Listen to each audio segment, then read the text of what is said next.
అందరికీ నమస్కారం. గత 24 గంటల్లో ఆంధ్రప్రదేశ్ రాష్ట్రంలో 96,446 టెస్టులు నిర్వహించగా 22,399 మంది పాజిటివ్ నమోదయ్యారు. అదేవిధంగా రోజువారీగా ఉన్నటువంటి సంఖ్య ఇంచుమించు 89 మంది మృతి చెందారు.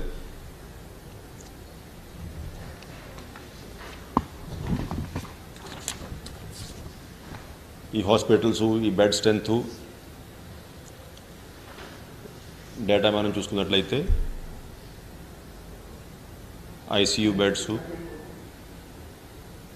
దాదాపు 7,618 ఆపరేషన్లో ఉంటే దాంట్లో 7,089 ఆక్యుపై అయ్యి 529 బెడ్స్ ఇవాళ మధ్యాహ్నానికి అందుబాటులో ఉన్నాయి.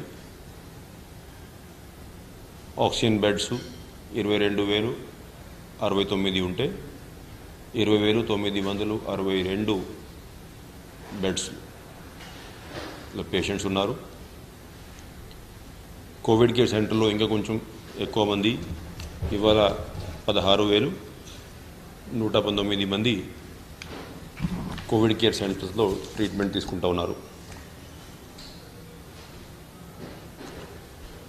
రోజులాగానే ఈ ఆక్సిజన్ 590 టన్నులు మన అలాట్మెంట్ ఉంటే 590 పూర్తిగా మనం డ్రా చేసుకోవడం జరిగింది. ఇన్ఫ్యాక్ట్ ఈ ట్యాంకర్స్ అంతా కూడా బ్యాలెన్స్ చేసే ప్రక్రియలో 9 టన్నులు ఎక్స్ట్రా మనం తీసుకున్నాం. ఎందుకంటే ఆ ట్యాంకర్ కెపాసిటీని బట్టి మూమెంట్ ఉంటుంది కాబట్టి యాక్చువల్గా 599 టన్నులు డ్రావల్ అయింది. ఇంకా రెమ్డెసివిర్ విషయానికి వస్తే ఇవాళ ఇంకా కొంచెం ఎక్కువ వయల్స్ ప్రైవేట్ హాస్పిటల్స్కి 16,724 వయల్స్ సప్లై చేశాం. ఇది కాకుండా గవర్నమెంట్ హాస్పిటల్స్కి మామూలుగానే ఏపీఎంఎస్ఐడిసి ద్వారా ఇంకా 21,157 డోసులు అక్కడ గవర్నమెంట్ హాస్పిటల్ కూడా అందుబాటులో ఉన్నాయి.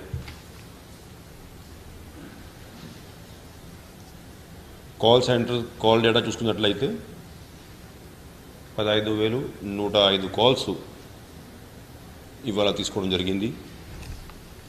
దాంట్లో ముఖ్యమైన కేటగిరీస్ రోజువారీలాగానే దాదాపు 6,000 కాల్స్ ఏమో ఇన్ఫర్మేషన్ కోసం, 3,259 కాల్స్ హాస్పిటల్ అడ్మిషన్ కోసం, 3,069 కాల్స్ కోవిడ్ టెస్టుల కోసం, 2,152 కాల్స్ టెస్ట్ రిజల్ట్స్ కోసం. సో ఇది రఫ్గా రోజువారీగా ఉన్నటువంటి పరిస్థితి.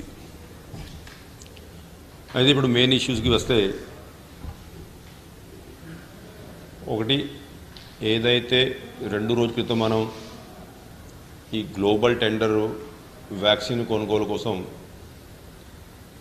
ఫ్లోట్ చేయాలనేది ఏదైతే నిర్ణయం ఒక 2 రోజుల క్రితం మీ ద్వారా ప్రజలందరికీ తెలియజేశాం. అయితే ఇవాళ ఆ టెండర్ కూడా ఆఫీషియల్గా అప్లోడ్ చేయడం జరిగింది. 3 వారాలు సమయం ఇచ్చారు. జూన్ 3వ తేదీ వరకు బిడ్స్ ఫైల్ చేసే అవకాశం ఉంటుంది. మధ్యలో ఆ ప్రీ బిడ్ మీటింగ్ కూడా ఐ థింక్ 20th ఆ రేంజ్లో ఉంటుంది. 20వ తేదీ అనుకుంటా, అంటే నాకు కరెక్ట్గా గుర్తులేదు డేటు, 20 అనుకుంటాను, 20 or 22 ఏదో ఆ డేట్ ఆ రేంజ్లో ఉందన్నమాట ప్రీ బిడ్.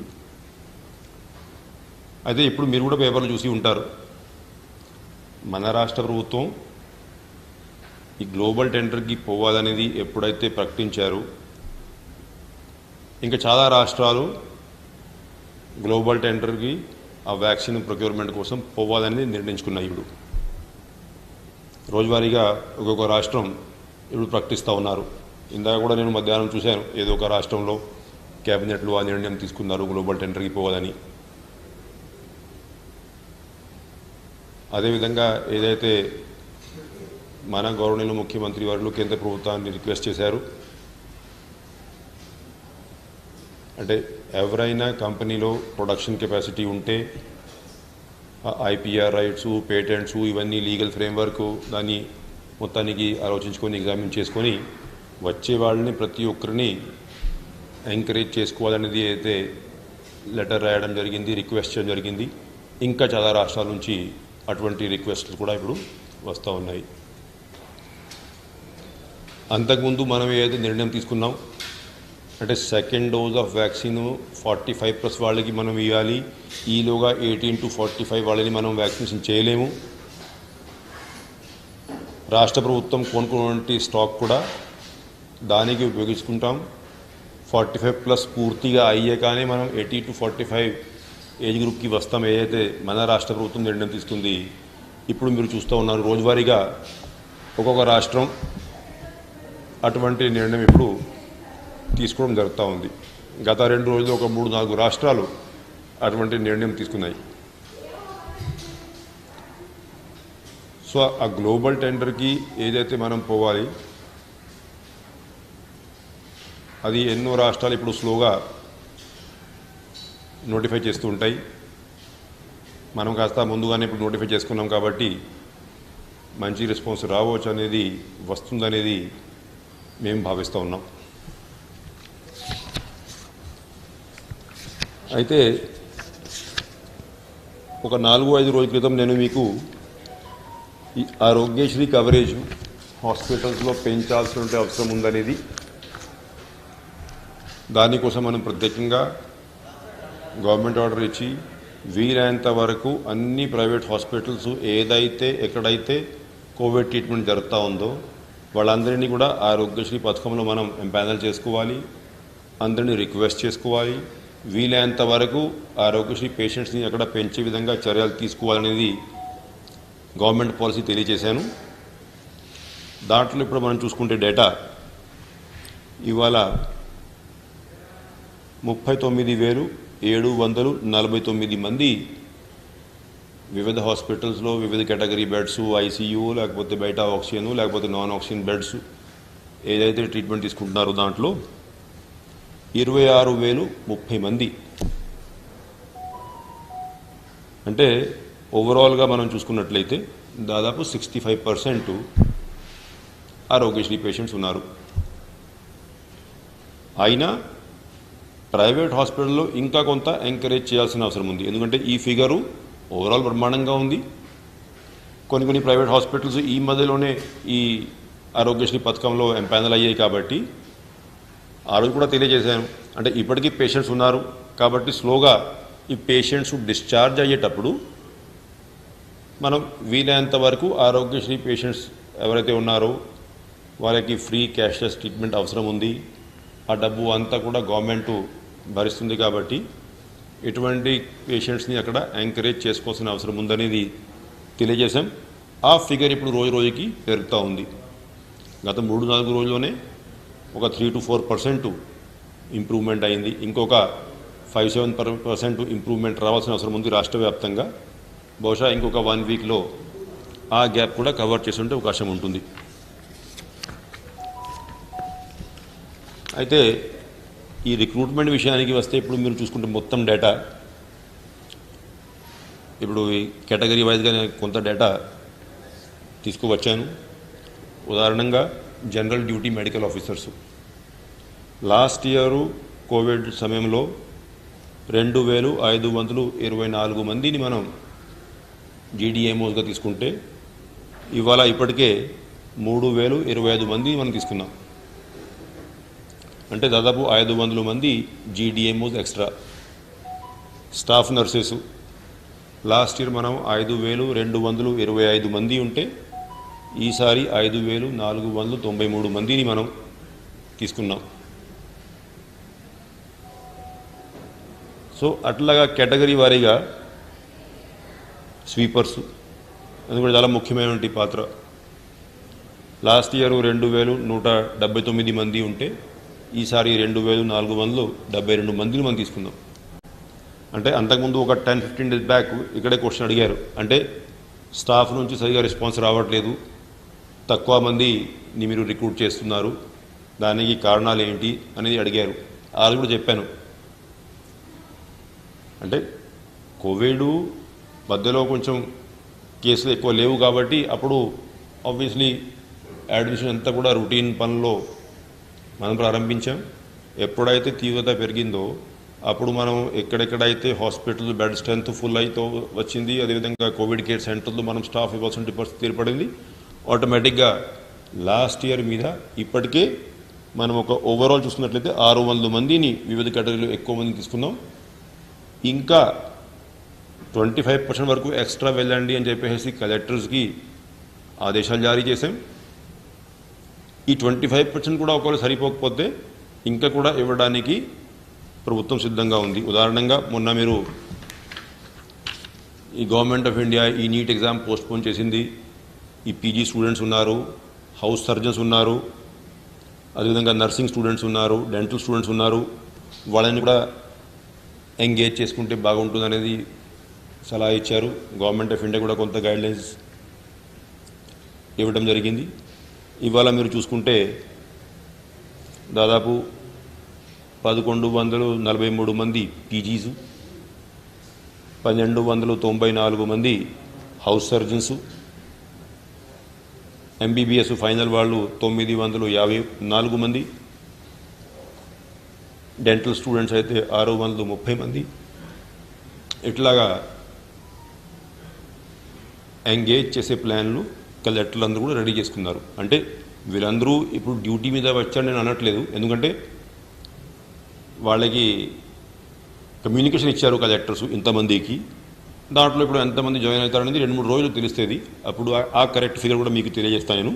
మొత్తానికి అంటే గవర్నమెంట్ ఒక నిర్ణయం తీసుకొని వాళ్ళందరికీ కేటగిరీ వైజ్గా ఆనరీ అంతా కూడా ఫిక్స్ చేసేసుకొని కమ్యూనికేట్ చేశారు. కలెక్టర్లు ఇప్పుడు వీళ్ళని కూడా కోవిడ్ డ్యూటీకి ఎంగేజ్ చేయాలనేది ఆ ప్రక్రియ ప్రారంభించారు. త్వరగానే అది కూడా పూర్తి అవుతుంది.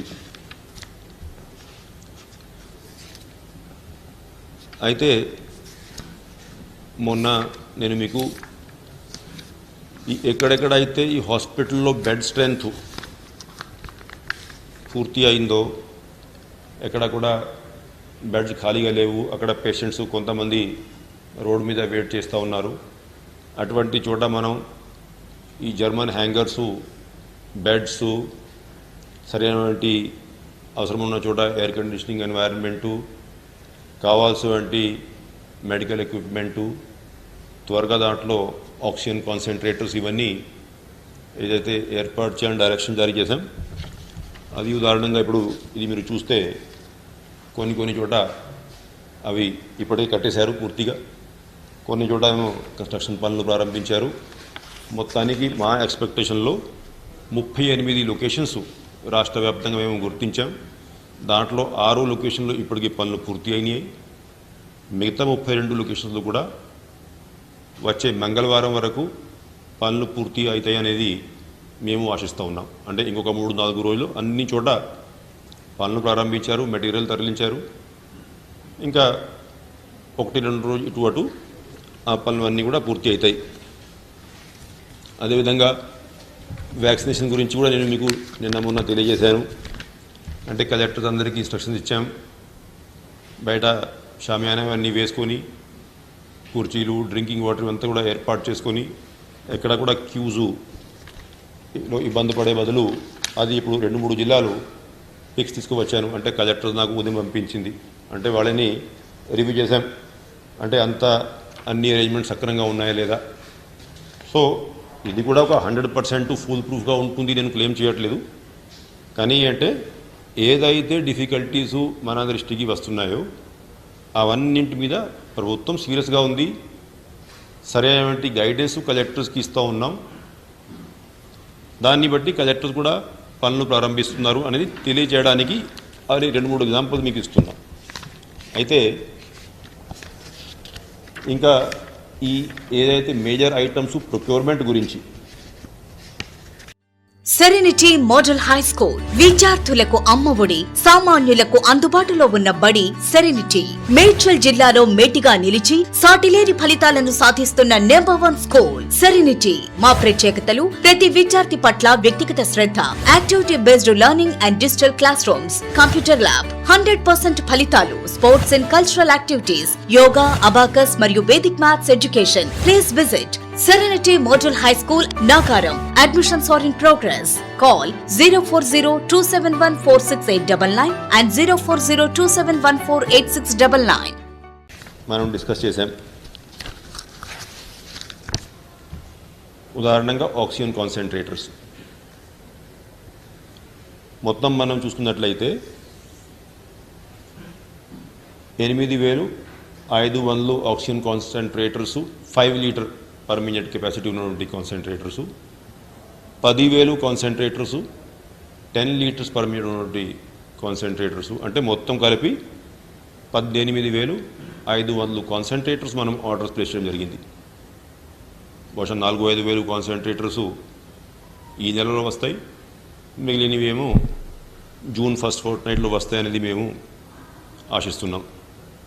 ఈ కాన్సన్ట్రేటర్స్ వచ్చినట్లయితే ఆటోమేటిక్గా మనకి ఈ కోవిడ్ కేర్ సెంటర్లు కానీ, ఈ జర్మన్ హ్యాంగర్స్ అయితే మనం కట్టుకుంటా ఉన్నాం దాంట్లో కానీ అన్ని చోట ఉపయోగపడతాయి. అదేవిధంగా ఈ D type cylinders 10,000 cylinders D type cylinders కొనడానికి కూడా మనం ఆర్డర్ ఇచ్చాం. అవి 3 ఇన్స్టాల్మెంట్స్లో దాదాపు ప్రతి ఒక్క ఇన్స్టాల్మెంట్లో 3,300 చొప్పున నెక్స్ట్ 10 డేస్ నుంచి వాళ్ళు డెలివరీ ఇవ్వడం ప్రారంభిస్తారు. జూన్ మిడ్ కల్లా ఈ మొత్తం 10,000 డి టైప్ సిలిండర్స్ వచ్చే ఉంటే అవకాశం కనపడతా ఉంది. ఈ సిలిండర్స్ ఏమో ఆ డి టైప్ సిలిండర్స్ మీకు తెలుసు, మనకి ఆ హాస్పిటల్స్లో ఈ బెడ్ స్ట్రెంత్స్ ఎక్కడైతే ఉన్నాయో ఈ మ్యానీఫోల్డ్స్, ఆ ప్రతి ఒక్క మ్యానీఫోల్డ్లో ఆల్టర్నేట్గా మనం ఏదైతే సిలిండర్స్ పెట్టేటువంటి ప్రక్రియ ఉంటుందో ఆ ప్రెషరు మొన్న ఒక 2 డేస్ బ్యాక్ మనం డిస్కస్ చేశాం. అంటే ఎక్కడైతే కొన్ని హాస్పిటల్స్లో ఈ కంప్లైంట్స్ వచ్చాయో, అంటే సరి అయినటువంటి ప్రెషరు మెయింటైన్ కావట్లేదు అనేది ఏదైతే కంప్లైంట్స్ మన దృష్టికి వచ్చాయో అవన్నీ చోట ఈ నేవల్ డాక్యార్డ్ నుంచి వచ్చినటువంటి టీము వాళ్ళు ఇన్స్పెక్షన్స్ చేసుకొని ఆ లైన్స్ ఇవన్నీ కూడా సెట్ చేసుకొని కావాల్సినటువంటి technical modifications, rectifications, spare parts ఇవన్నీ కొన్ని వాళ్ళు అరేంజ్ చేసుకుంటున్నారు. ప్రొడక్షన్ కెపాసిటీ ఉన్న చోట కొన్నేమో లోకల్గా మన అధికారులు అరేంజ్ చేసుకుంటున్నారు. అక్కడ కొన్ని చోట సెపరేట్, ఎందుకంటే టేల్ ఎండ్లు పోయే వరకు సెపరేట్ మ్యానీఫోల్డ్ ఉండాలి, దానికి కావాల్సిన సెపరేటు ఆక్సిజన్ సిలిండర్స్ ఇవన్నీ ఏర్పాటు చేయాలి అని సలహా ఇచ్చారు. అటువంటి అన్ని చోట మనం కెపాసిటీ పెంచుకుంటాం కాబట్టి ఈ సిలిండర్స్ ఉపయోగపడతాయి. అది కాకుండా ఏదైతే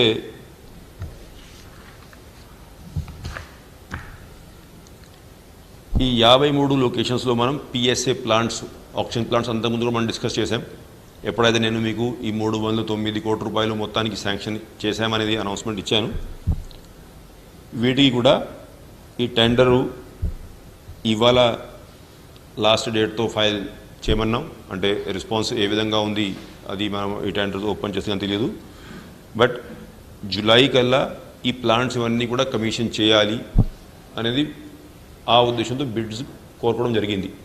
ఇంకా రెస్పాన్స్ని బట్టి రేపు వెళ్ళుండి నేను మీకు మళ్ళీ క్లారిటీ ఇస్తాను. అదేవిధంగా ఈ ఎక్స్ట్రా ప్రతి ఒక్క జిల్లాకి ఒక 500 ఆక్సిజన్ పైప్ లైన్స్, దానికోసం టెండర్స్ మనం జిల్లా వారీగా పిలిచాం. వీటికేమో 19వ తేదీ లాస్ట్ డేట్ పెట్టి బిడ్స్ కోరుకున్నాం. సో ఇవన్నీ ఒకవైపు ఏమో డే టు డే మేనేజ్ చేసుకుంటా, ఇంకొక వైపు కొంచెం మీడియం టర్మ్ అరేంజ్మెంట్స్, అంటే జూన్లో ఉపయోగపడేటువంటి, ఎందుకంటే ఐటమ్స్ ఏది కూడా విదిన్ 1 వీక్ దొరికేటువంటి పరిస్థితి లేదు కాబట్టి కొంచెం మీడియం టర్మ్ జూను ఆ రేంజ్లో ఉపయోగపడేటువంటి ఐటమ్స్ ఇవన్నీ కూడా మనం ప్రొక్యూర్ చేస్తూ ఉన్నాం.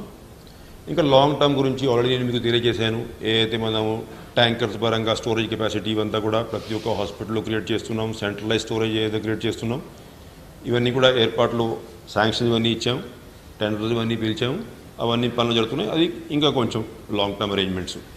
సో అట్లా రోజువారీగా మానిటరింగ్ చేసుకుంటూ ఇబ్బంది లేకుండా ఇది ఇప్పుడు ఉదాహరణగా ఇప్పుడు ఈ కొంచెం ఈ వర్షాకాలంలో ఈ హాస్పిటల్లో ప్రత్యేకంగా మళ్ళీ నిన్న జిల్లా కలెక్టర్లందరికీ ఇన్స్ట్రక్షన్ ఇచ్చాం. అంటే ప్రతి ఒక్క హాస్పిటల్ సరిగా వెరిఫై చేసుకోవాలి. ఆ జనరేటర్ అవైలబిలిటీ ఏ విధంగా ఉంది, ఎక్కడైనా సమస్య ఉందా, సమస్య ఉన్న చోట అన్ని చోట మళ్ళీ ఒకసారి వెరిఫికేషన్ చేసుకొని ఈ కావాల్సిన కెపాసిటీతో జనరేటర్స్ ఇవన్నీ కూడా అరేంజ్ చేసుకోమన్నాం. సో దట్ ఎక్కడ కూడా మన వైఫల్యం వల్ల ఎవరికైనా ఇబ్బంది నష్టం కలగకూడదు. కొన్ని ఇన్సిడెంట్స్ మన చేతులు లేనటువంటివి అది వేరే విషయం. బట్ అదర్వైజ్ మన వైపు నుంచి కావాల్సిన ప్రయత్నం అన్నీ కూడా పూర్తి చేయాలని. ఇంకొకటి ఇవాళ కూడా మళ్ళీ గవర్నమెంట్ డిఫెండెని మనం రిక్వెస్ట్ చేసాం. అంటే ఆ చెన్నై నుంచి అంటే శ్రీపెరంబదూరులో ఏదైతే ప్లాంట్స్ ఉన్నాయో, పర్టికులర్లీ సెయింట్ గుబెన్ అక్కడ ఏదైతే ప్లాంట్ ఉందో ఆ సెయింట్ గుబెన్ ప్లాంట్ నుంచి మనకి ఇచ్చేటువంటి అలొకేషను ఏదైతే 15 టన్నులు అలొకేషన్ ఉందో అది 35 టన్నులకి మార్చుకోవాలని చెప్పేసి రిక్వెస్ట్ చేశాం. ఓవర్గా కొన్ని డిస్కషన్ నిర్వహించాం. రిక్వెస్ట్ రైటింగ్ కూడా కమ్యూనికేట్ చేయడం జరిగింది. బహుశా రేపటికల్లా ఆ రిక్వెస్ట్ కన్సిడర్ అవుతుందనేది మేము ఆశిస్తున్నాం. అది అయితే ఒకవేళ ఫిక్స్డ్గా మనకి 35 టన్స్ ఫ్రమ్ సెయింట్ గుబెన్ ప్లాంటు వచ్చినట్లయితే ఇంకొక 15 టన్నులు ఏదైతే మనకి 20 టన్నులు ఐనాక్స్ నుంచి ఇస్తున్నారు, ఇవి రెండు కలుపుకొని ఒక 50-55 టన్నులు ఉంటే మనకి ఈ ఏదైతే నెల్లూరు తర్వాత ఏమో చిత్తూరు ఈ జిల్లాలు ఉన్నాయో అటువంటి జిల్లాలకి ఎక్కడ కూడా ఈ ఆక్సిజన్ లిక్విడ్ ఆక్సిజన్ సప్లైలో ఇబ్బంది ఉండదు అనేది మేము భావిస్తున్నాం. కాబట్టి రిక్వెస్ట్ చేసాం, డిస్కషన్స్ చేసుకుంటున్నాం. We're waiting for favourable orders. Hopefully will get them by tomorrow evening, in which case I communicate to you. Any questions?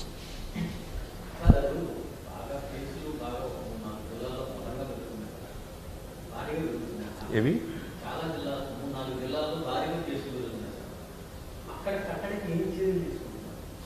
చూసి ఇప్పటికే అన్ని జిల్లాల్లోనే మనం గవర్నమెంట్ ఆఫ్ ఇండియా ఇచ్చినటువంటి గైడెన్స్ కంటే కూడా ఎక్కువ కఠినమైనటువంటి నిర్ణయాలు తీసుకుందాం. రాష్ట్ర వ్యాప్తంగానే మనం, ఎందుకంటే ఒక్క జిల్లాలో ఇవాళ కేసు ఎక్కువ ఉండొచ్చు, మళ్ళీ వచ్చే వారం ఇంకొక జిల్లాలో కేసు ఎక్కువ తక్కువ ఉండొచ్చు, అది వేరే విషయం. కాబట్టి మనం రాష్ట్ర వ్యాప్తంగానే 12 నుంచి 6 వరకు కర్ఫ్యూ విధించాం. మామూలుగా గవర్నమెంట్ ఆఫ్ ఇండియా గైడ్లైన్స్లో ఏముంది అంటే లోకలైజ్డ్ కంటైన్మెంట్ జోన్స్, వార్డు వారీగా లేకపోతే పంచాయతీ వారీగా. మనం అసలు ఈ పంచాయతీ, ఈ వార్డు, ఈ మున్సిపాలిటీ పక్కన పెట్టి రాష్ట్ర వ్యాప్తంగానే ఆ నిర్ణయం తీసుకున్నాం. నిర్ణయం తీసుకున్నప్పుడు కూడా మీకు తెలియజేశాను. అంటే దీనికి ఇంపాక్ట్ ఒకే రోజు కనపడదు. ఎందుకంటే by the time we decided to go for curfew అప్పటికే సమాజంలో కొంతమంది ఉండొచ్చు విత్ వైరస్ ఇన్ఫెక్షన్స్, అది ఆ సిమ్టమ్స్ వచ్చేసరికి కొంచెం సమయం పడుతుంది. కాబట్టి దీనికి పూర్తిగా ఇంపాక్ట్ మనం 14 days డిసిజన్ తీసుకున్నాము. Let us wait for 14 days to complete. 15th నుంచి 18th వరకు మనం పెట్టాము. 18th మనం కలిసేటప్పుడు సమీక్షించుకుంటాము ఎంతవరకు ఇంపాక్ట్ అయింది, ఏం జరిగింది. దాన్ని బట్టి గవర్నమెంట్ ఆటోమేటిక్గా రివ్యూ చేసుకుని ఫర్దర్గా ఏం యాక్షన్ అవసరమా కాదా అది గవర్నమెంట్, కేబినెట్, ముఖ్యమంత్రి గారు డిసైడ్ చేసుకుంటారు. బట్ పూర్తిగా ఇంపాక్ట్ ఎంతవరకు వచ్చింది, ఏ జిల్లాలో వచ్చింది, ఏ విధంగా ఉంటుంది అనేది మనం ఫుల్ 14 days నిర్ణయం తీసుకున్నాం. కాబట్టి 14 days టైం ఇచ్చి చూడాలి. After will be able to take a view.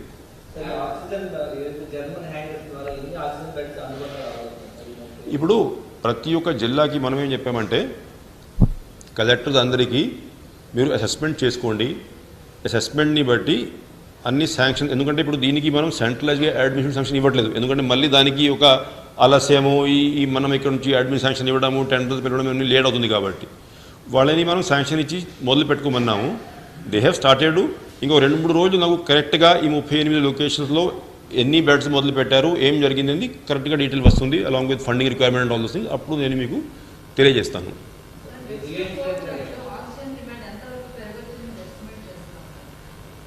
ఇప్పుడు చూసి మామూలుగా ఏంటంటే ఆర్డినరీ టైంలో మనం సింపుల్ ఆక్సిజన్ బెడ్ అయితే ఒక 5 to 10 లీటరు, ఐసీయూ బెడ్ అయితే ఒక 30 లీటరు, ఇట్లాగా యావరేజ్ వేస్తారు మెడికల్ ప్రొఫెషనల్స్. ఇప్పుడు ఏమైంది, దీన్ని బట్టి ఎస్టిమేట్ చేయాలంటే వెరీ ఈజీ. మన దగ్గర total number of oxygen beds తెలుసు, మనకి ఐసీయూ బెడ్స్ తెలుసు. కాబట్టి మల్టిప్లై చేసుకుంటే చాలు తెలిసిపోతుంది. కానీ ఇక్కడ జరిగింది ఏంటి, ఇప్పుడు ఈ కోవిడ్ వేవ్లో, ఈ సెకండ్ వేవ్లో పర్టికులర్లీ ఎవరికైతే ఈ ఐసీయూలో ఆక్సిజన్ రిక్వైర్మెంట్ వచ్చిందో అది చాలామందికి ఈవెన్ 30 సరిపోవట్లేదు, 40-50కి వెళ్ళిపోతూ ఉంది. కాబట్టి ఇప్పుడు మనం ఇక్కడ నుంచి సెంట్రలైజ్డ్గా ఎంతమంది పేషెంట్స్, ఏ గ్రావిటీ పేషెంట్స్ ఉన్నారో అనేది ప్రెడిక్ట్ చేయడం కష్టం. Otherwise it's a simple mathematical calculation which anybody can do. Anyway I'm giving you figures daily.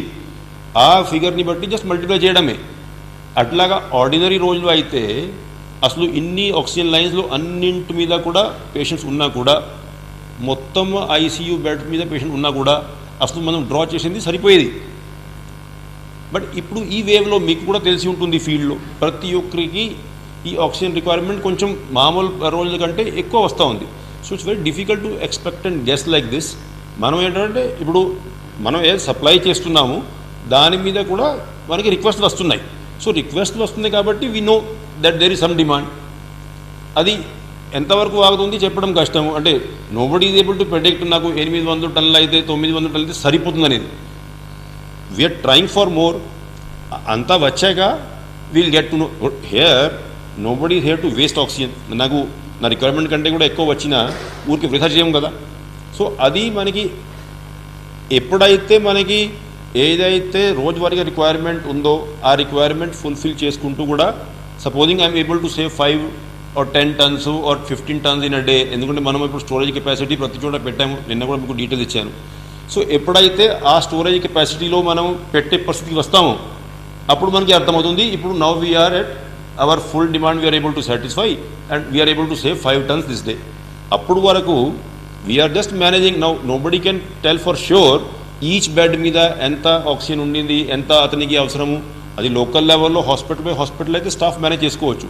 But at state level with 25,000 oxygen beds, తర్వాత 5,000-6,000 ఏమో ఐసీయూ బెడ్స్, ఇవన్నీ డీటెయిల్స్ మానిటర్ చేయడం కష్టం. No you see, collector నుంచి preliminary report రావాలి. We were all in the Chief Minister's meeting, మీకు తెలిసిన విషయమే. So I have not been able to neither look into the files or nor look into the doc and all those things. Hopefully, but today night I will be able to see the collector's report too. కాబట్టి ఆ report వచ్చాక దాని మీద ఏం రాశారు collector గారు, ఏం finding ఇచ్చారు, అది మనం రేపు డిస్కస్ చేసుకోవచ్చు.